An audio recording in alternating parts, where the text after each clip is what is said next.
The Forsaken. It was always midnight in the belly of the beast. The mutes had robbed him of his robe and shoes and breechclout. He wore hair in chains and scabs.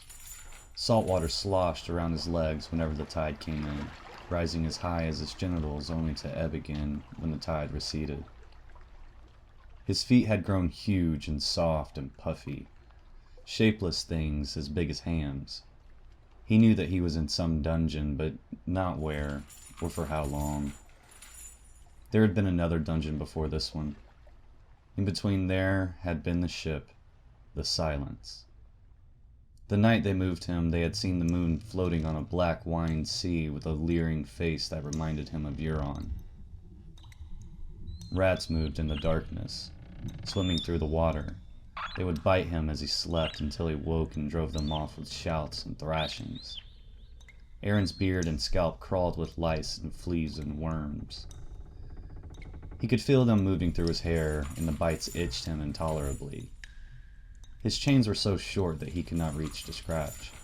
The shackles that bound him to the wall were old and rusted, and his fetters had cut into his wrist. When the tide rushed in to kiss him, the salt got into his wounds and made him gasp. When he slept, the darkness would rise up and swallow him, and then the dream would come. In Yuri and the scream of a rusted hinge. The only light in his wet world came from the lanterns that the visitors brought with them. And it came so seldom that it began to hurt his eyes. A nameless, sour-faced man brought his food, salt beef as hard as wood shingles, bread crawling with weevils, slimy, stinking fish. Aeron gobbled it down and hoped for more, though oft as not he retched the meal up after. The man who brought the food was dark, dour, mute. His tongue was gone, Aeron did not doubt. That was Euron's way. The light would leave when the mute did, and once again his world would become a damp darkness smelling of grime and mold and feces. Sometimes Euron came himself. Aeron would wake from the sleep to find his brother standing over him, lantern in hand.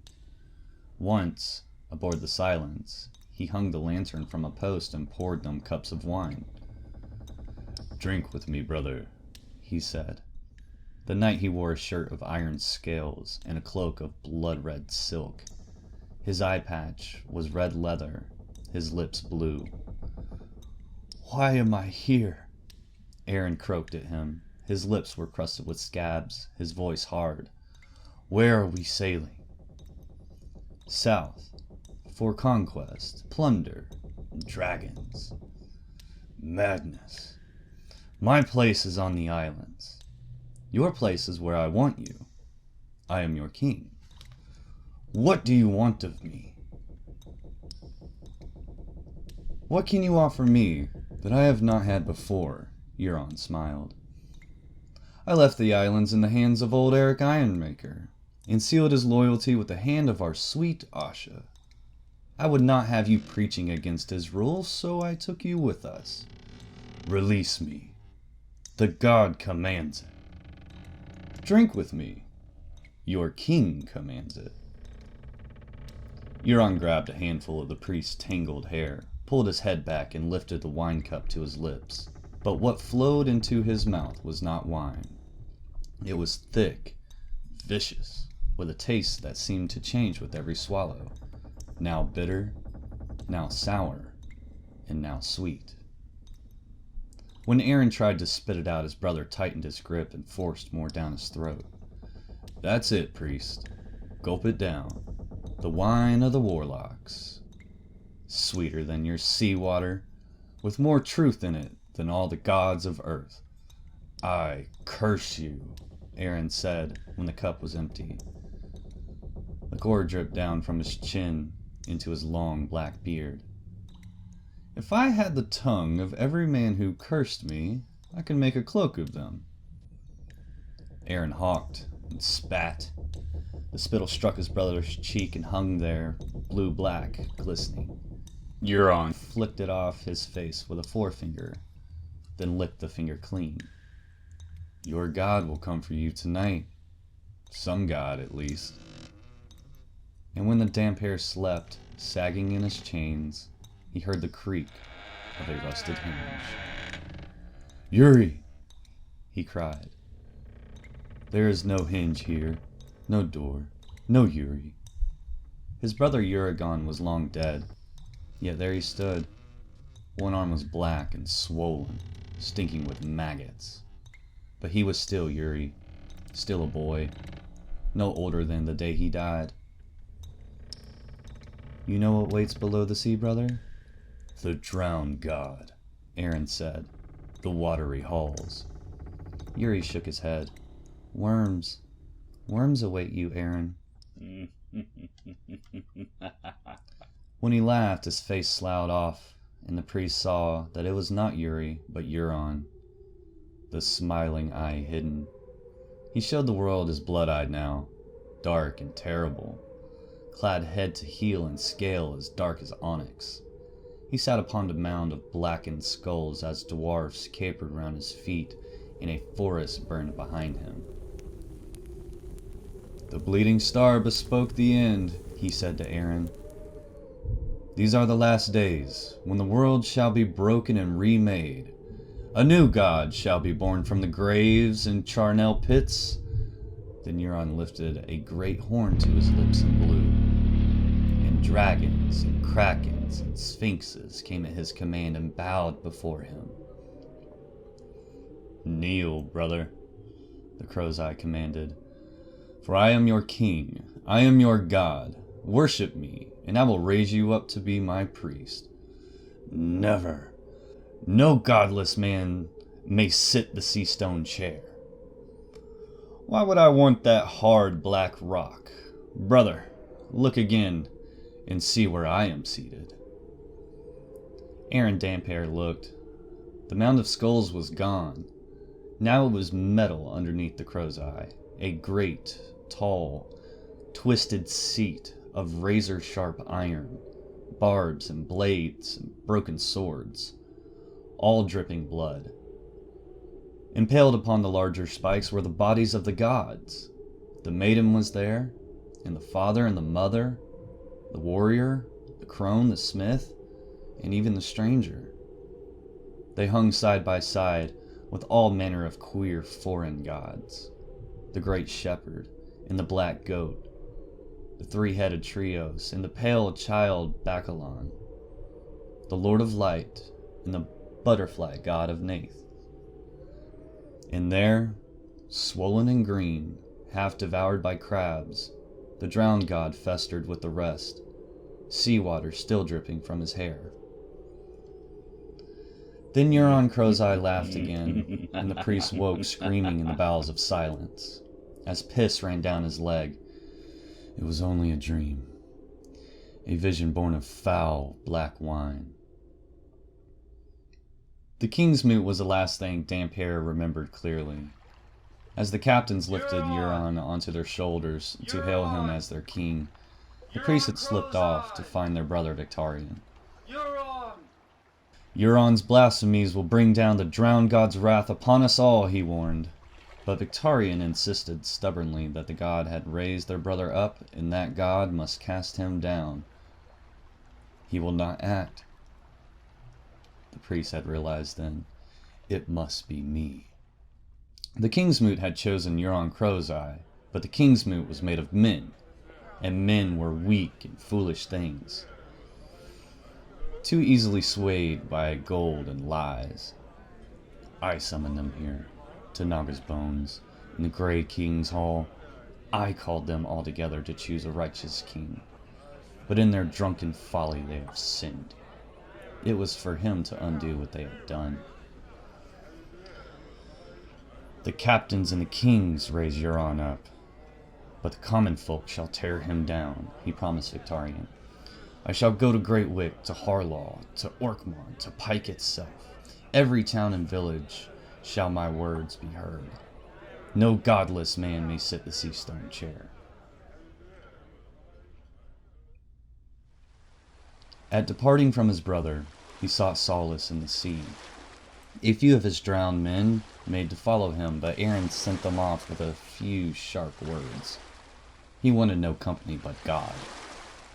Down where the longships had been beached along the stony strand, he found a black salt wave surging and foaming white where they broke upon a snarled rock, half buried in the sand. The water had been icy cold as he waited, and yet Aeron did not flinch from the god's caress. Waves smashed against his chest one after another, staggering him, but he pushed on, deeper and deeper until the waters were breaking over his head. The taste of salt upon his lips was sweeter than any wine. Mingled with the distant roar of song and celebration coming up from the beach, he'd heard the faint creak of longships settling on the strand. He heard the ning of the wind, and now winds. He heard the pounding of the waves, the hammer of his gods calling him into battle. And there and then the drowned god had come to him once more, his voice whelping up from the depths of the sea. Aeron, my good and faithful servant. You must tell the Ironborn that the crow's eye is no true king. That the sea stone chair by right belonged to not Victarion. Victarion had offered himself to the captains and kings, but they had spurned him. Not Asha. In his heart, Aeron had always loved Asha best of all his brother Balon's children. The drowned god had blessed her with a warrior spirit and the wisdom of a king, but he had cursed her with a woman's body too. No woman had ever ruled the Iron Islands. She should have never made a claim. She should have spoken for Victarion, added her own strength to his. It was not too late. Aeron had decided as he shivered in the sea. If Victarion took Asha for his wife, they could yet rule together, king and queen. In ancient days, each isle had its salt king, and its rock king. Let the old way return. Aeron Damphair had struggled back to the shore, full of fierce resolve. He would bring down Euron, not with sword or axe, but with the power of his faith, padding lightly across the stones, his hair plastered black and dank across his brow and cheeks. He stopped for a moment to push it back out of his eyes, and that was where they took him, the mutes who had been watching him, waiting for him, stalking him through strand and spray. A hand clapped down across his mouth, and something hard cracked against the back of his skull. The next time he had opened his eyes, the Damphair found himself fettered in darkness. Then came the fever, and the taste of blood in his mouth as he twisted in the chains, deep in the bowels of silence. A weaker man might have wept, but Aeron Damphair prayed. Waking, sleeping, even in his fever dreams, he prayed. My God is testing me. I must be strong. I must be true.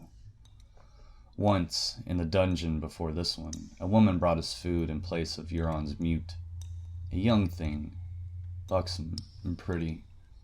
She dressed in the finery of a Greenland lady. In the lantern light, she was the loveliest thing Aeron had ever seen. Woman, he said, I am a man of God. I command you, set me free. Oh, I couldn't do that, she said. I have food for you, porridge and honey. She sat beside him on a stool and spooned it into his mouth for him. What is this place? He asked between spoonfuls. My lord father's castle on Oakenshield, the Shield Islands, 1,000 leagues from home. And who are you, child? Folly of Flowers, Lord Hewitt's natural daughter. I am to be King Euron's salt wife, and you and I will be kin then. Aeron Damphair raised his eyes to hers. His scabbed lips were crusted with wet porridge. Woman, his chains clinked when he moved. Run. He will hurt you. He will kill you. She laughed. Silly, he won't. I'm his love, his lady. He gives me gifts, so many gifts. Silks and furs and jewels. Rags and rocks, he calls them. The crow's eye puts no value in such things. That was one of the things that drew men to his service. Most captains kept the lion's share of their plunder, but Euron took almost nothing for himself. He gives me any gown I want. The girl was prattling happy. My sisters used to make me wait on them at table, but Euron made them serve the whole hall naked. Why should he do that? Except for love of me.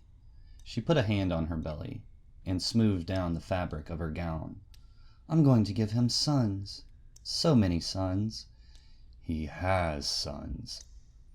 Baseborn boys and mongrels, Euron says. My sons will come before them. He has sworn. Sworn by your drowned god. Aeron would have wept for her. Tears of blood, he thought. You must bear a message to my brother, not Euron, but Victarion, Lord Captain of the Iron Fleet. Do you know the man I mean? Folly sat back from him. Yes, she said, but I couldn't bring him any messages. He's gone. Gone? That was the cruelest blow of all. Gone where? East, she said. With all his ships, he's to bring the Dragon Queen to Westeros. I'm to be Euron's salt wife, but he must have a rock wife too, a queen to rule all Westeros at his side. They say she's the most beautiful woman in the world, and she has dragons. The two of us will be as close as sisters. Aeron Damphair hardly heard her. Victarion is gone. Half a world away, or dead. Surely the drowned god was testing him. This was a lesson for him. Put not your trust in men. Only my faith can save me now. That night, when the tide came rushing back into his prison cells, he prayed that it might rise all night, enough to end his torment. I have been your true and leal servant, he prayed, twisting in his chains. Now snatch me from my brother's hand, and take me down beneath the waves, to be seated at your side. But no deliverance came, only the mutes to undo his chains and drag him roughly up a long stone stair to where the silence floated on a cold black sea. And a few days later, as her hull shuddered in the grip of some storm, the crow's eye came below again, lantern in hand. This time his other hand held a dagger. Still praying, priest? Your god has forsaken you. You're wrong. It was me who taught you how to pray, little brother. Have you forgotten? I would visit your bedchamber at night when I had too much to drink. You shared a room with Euron high up in the sea tower. I could hear you praying from outside the door. I always wondered, were you praying that I would choose you, or that I would pass you by? Euron pressed the knife to Aeron's throat. Pray to me. Beg me to end your torment, and I will. Not even if you dare, said Damphair. I am your brother. No man is more accursed than the kinslayer. And yet I wear a crown, and you rot in chains. How is it that your drowned god allows that even I have killed 3 brothers? Aeron could only gape at him. 3? Well, if you count half-brothers. Do you remember little Robin? Wretched creature. Do you remember that big head of his, how soft it was? All he could do was mule and shit. He was my second. Harlan was my first. All I had to do was pinch his nose shut. The grayscale had turned his mouth to stone so he could not cry out. But his eyes grew frantic as he died. They begged me. When the life went out of them, I went out and pissed into the sea, waiting for the god to strike me down. None did. Oh, and Balon was the third, but you knew that. I could not do the deed myself, but it was my hand that pushed him off the bridge. The crow's eye pressed the dagger in a little deeper, and Aeron felt blood trickling down his neck. If your drowned god did not smite me for killing 3 brothers, why should he bestir himself for the 4th? Because you are his priest? He stepped back and sheathed his dagger. No. I'll not kill you tonight. A holy man with holy blood. I may have need of that. Later. For now, you are commended to live. A holy man with holy blood, Aeron thought when his brother had climbed back onto the deck. He mocks me. He mocks the god, kinslayer, blasphemer, demon in human skin. That night he prayed for his brother's death. It was in the second dungeon that the other holy men began to appear to share his torments. 3 wore the robes of septons on the Greenlands, and 1 the red raiment of a priest of R'hllor. The last was hardly recognizable as a man. Both his hands had been burned to the bone, and his face was a charred and blackened horror, where 2 blind eyes moved sightlessly above the cracked cheeks, dripping pus. He was dead within hours of being shackled to the wall, but the mutes left his body there to ripen for 3 days afterwards.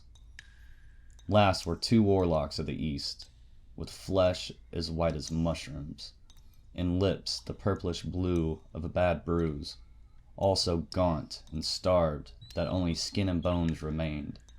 1 had lost his legs. The mutes hung him from a rafter.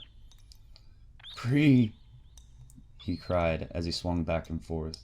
Pre. Perhaps that was the name of the demon that he worships. The drowned god protects me, the priest told himself.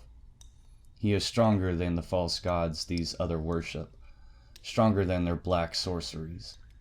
The drowned god will set me free. In his saner moments, Aeron questioned why the Crow's Eye was collecting priests, but he did not think that he would like the answer. Victarion was gone, and with him, hope. Aeron's drowned men likely thought the damp hair was hiding on Old Wick, or Great Wick, or Pike, and wondered when he would emerge to speak against this godless king. Euron haunted his fever dreams. You're dead, Yuri, Aeron thought. Sleep now, child, and trouble me no more. Soon I shall come to join you. Whenever Aeron prayed, the legless warlock made queer noises, and his companion babbled wildly in his queer eastern tongue. Though whether they were cursing or pleading, the priest could not say. The septons made soft voices from time to time as well, but not in words that he could understand. Aeron suspected that their tongues had been cut out. When Euron came in, his hair was swept back from his brow, and his lips were so blue that they were almost black. He had put aside his driftwood crown. In its place, he wore an iron crown whose points were made from the teeth of sharks. That which is dead cannot die, said Aeron fiercely. For he who has tasted death once need never fear again. He was drowned, but he came forth stronger than before, with steel and fire. Will you do the same, brother? Euron asked. I think not. I think if I drowned you, you'll stay drowned. All gods are lies, but yours is laughable. A pale white thing in the likeliness of a man, his limbs broken and swollen, and his hair flipping in the water while fish nibble at his face. What fool would worship that? He's your god as well, insisted Damphair. When you die, he will judge you harshly, Crow's Eye. You will spend eternity as a sea slug, crawling on your belly eating shit. If you do not fear to kill your own blood, slit my throat and be done with me. I'm weary of your mad boastings. Kill my own little brother, blood of my blood, born of the loins of Aeron Greyjoy. And who would share my triumphs? Victory is sweeter with a loved one by your side. Your victories are hollow. You cannot hold the shields. Why should I want to hold them? His brother's smiling eye glittered in the lantern light, blue and bold and full of malice. The shields have served my purpose. I took them with one hand and gave them away with the other. A great king is open-handed, brother. It is up to the new lords to hold them now. The glory of winning those rocks will be mine forever. When they are lost, the defeat will belong to the 4 fools who so eagerly accepted my gifts."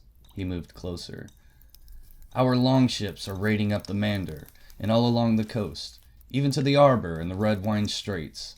The old way, brother. Madness." "Release me," Aeron Damphair commanded in his sternest voice, "or risk the wrath of God." Euron produced a carved stone bottle and a wine cup. "You have a thirsty look about you," he said as he poured. "You need a drink. A taste of evening shade." "No!" Aeron turned his face away. "No!" I said. And I said yes. Euron pulled his head back by the hair and forced the vile liqueur into his mouth again, though Aeron clamped his mouth shut. Twisting his head from side to side, he fought as best he could, but in the end he had to choke or swallow. The dreams were even worse the second time. He saw the long ships of the Ironborn adrift and burning on a boiling blood-red sea. He saw his brother on the Iron Throne again, but Euron was no longer human. He seemed more squid than man, a monster fathered by a kraken of the deep, his face a mass of wriggling tentacles. Beside him stood a shadow in woman's form, long and tall and terrible, her hands alive with pale white fire. Dwarves capered from their amusement, male and female, naked and misshapen, locked in carnal embrace, biting and tearing at each other as Euron and his mate laughed and laughed and laughed. Aeron dreamed of drowning too. Not of the bliss that would surely follow down in the drowned god's watery halls, but the terror that had even the faithful feel as the water fills their mouth, their nose, and their lungs, and they cannot draw a breath. 3 times the Damphair woke, and 3 times it proved no true waking, but only another chapter in a dream. But at last there came a day when the door of the dungeon swung open, and a mute came splashing through with no food in his hands. Instead he had a ring of keys in one hand and a lantern in the other. The light was too bright to look upon, and Aeron was afraid of what it meant. Bright and terrible. Something has changed. Something has happened. "Bring them," said a familiar voice with a hapless gloom. "Be quick about it. You know how he gets." "Oh, I do. I've known since I was a boy." One septum made a frightened noise as the mute undid his chains, a half-choked sound that might have been some attempt at speech. The legless warlock stared down at the black water, his lips moving silently in prayer. When the mute came for Aeron, he tried to struggle, but the strength had gone from his limbs, and one blow was all it took to keep him quiet. His wrist was unshackled, then the other. "Free," he told himself. "I'm free." But when he tried to take a step, his weakened legs folded under him. Not one of the prisoners was fit enough to walk. In the end, the mutes had to summon more of their kind. 2 of them grasped Aeron by the arms and dragged him up a spiral stair. His feet banged off the steps as they ascended, sending stabbing pains up his legs. He bit his lips to keep from crying out. The priest could hear the warlocks behind him. The septums brought up the rear, sobbing and gasping. With every turn of the stair, the steps grew brighter, until finally a window appeared in the left-hand wall. It was only a slit in the stone, a bare hand's breadth across, but that was wide enough to emit a shaft of sunlight. So golden, the Damphair thought, so beautiful. When they pulled him up the steps through the light, he felt its warmth upon its face, and tears rolled down his cheeks. The sea. I can smell the sea. The drowned god has not abandoned me. The sea will make me whole again. That which is dead can never die, but rises again harder and stronger. Take me to the water, he commanded, as if he were still back on the Iron Island surrounded by his drowned men. But the mutes were his brother's creatures, and they paid him no heed. They dragged him up more steps, down a torch-lit gallery, and into a bleak stone hall where a dozen bodies were hanging from the rafters, turning and swaying. A dozen of Euron's captains were gathered in the hall, drinking wine beneath the corpses. Left-hand Lucas Codd sat in a place of honor, wearing a heavy silken tapestry as a cloak. Beside him was the Red Oarsman, and further down, pinch-faced John Meyer, Stonehand, and Rogan Saltbeard. "Who are these dead?" Aeron commanded. His tongue was so thick the words came out in a rusty whisper, faint as a mouse, breaking wind. "The lord that held the castle with his kin." The voice belonged to Torwald Browntooth, one of his brother's captains, a creature near as vile as Crowseye himself. "Pigs," said another vile creature, the one they called the Red Oarsman. "This was their isle, a rock, just off the arbor. They dare oink threats at us? Redwine, oink. Hightower, oink. Tyrell, oink, oink, oink. So we sent them squealing down to hell." The arbor. Not since the drowned god had blessed him with a second life had Aeron Damphair ventured so far from the Iron Islands. "This is not my place. I do not belong here. I should be with my drowned men, preaching against the Crow's Eye." "Have your gods been good to you in the dark?" asked left-hand Lucas Codd. One of the warlocks snarled some answer in his ugly eastern tongue. "I curse you all." "Your curses have no power here, priest," said left-hand Lucas Codd. "The Crow's Eye has fed your drowned god well, and he has grown fat with sacrifice. Words are wind, but blood is power. He had given thousands to the sea, and he has given us victories." "Count your blessings, Damphair," said Stonehand. "We are going back to sea. The red wine fleet creeps towards us. The winds have been against them rounding Dorne, but they're finally near enough to have emboldened that old woman in Old Town. So now Leighton Hightower's sons move down the Whispering Sound in hopes of catching us in the rear." "You know what it's like to be caught in the rear, don't you?" said the Red Oarsman, laughing.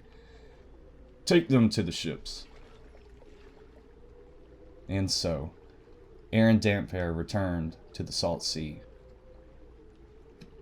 A dozen longships were drawn up at the wharf below the castle, and twice as many beached along the strand. Familiar banners streamed from their masts: the Greyjoy Kraken, the Bloody Moon of Winch, the war horn of the Good Brothers. But from their sterns flew a flag the priest had never seen before, a red eye with a black pupil beneath an iron crown supported by two crows. Beyond them, a host of merchant ships floated on a tranquil turquoise sea. Cogs, carracks, fishing boats, even a great cog. A swollen sow of a ship as big as the Leviathan. Prizes of war, the Damphair knew. Euron Crowseye stood upon the deck of Silence, clad in a suit of black scale armor like nothing Aeron had ever seen before. Dark as smoke it was, but Euron wore it as easily as if it was the thinnest silk. The scales were edged in red gold, and gleamed and shimmered when they moved. Patterns could be seen within the metal, whorls and glimps and arcane symbols folded into the steel. Valyrian steel, the Damphair knew. His armor is Valyrian steel. In all the 7 kingdoms, no man owned a suit of Valyrian steel. Such things had been known 400 years ago, in the days before the Doom. But even then, they would have cost a kingdom. Euron did not lie. He has been to Valyria. No wonder he was mad. "Your Grace," said Torwald Browntooth, "I have the priests. What do you want with them?" "Bind them to the prows," Euron commanded. "My brother on the Silence. Take one for yourself. Let them dice for the others. One to a ship. Let them feel the spray and kiss of the drowned god, wet and salty. This time the mutes did not drag him below. Instead, they lashed him to the prow of the Silence beside her figurehead. A naked maiden, slim and strong, with outstretched arms and wind-blown hair, but no mouth below her nose. They bound Aeron Damphair tight with strips of leather that would shrink when wet, clad only in his beard and breech clout. The crow's eye spoke a command.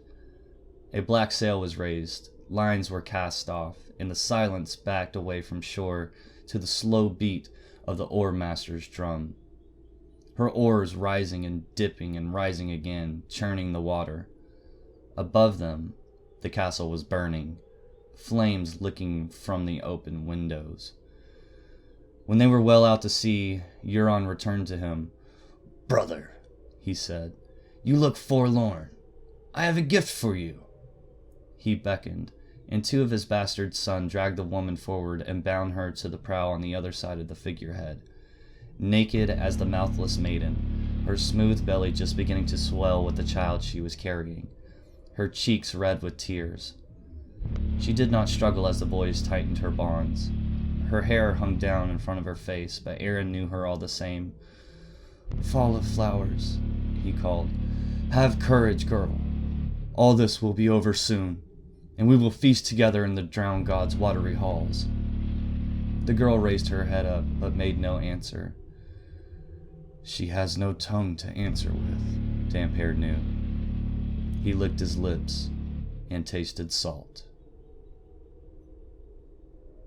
I'd like to thank Aziz from History of Westeros for transcribing this so I could read it to you, and I do hope everybody enjoyed. Thank you very much.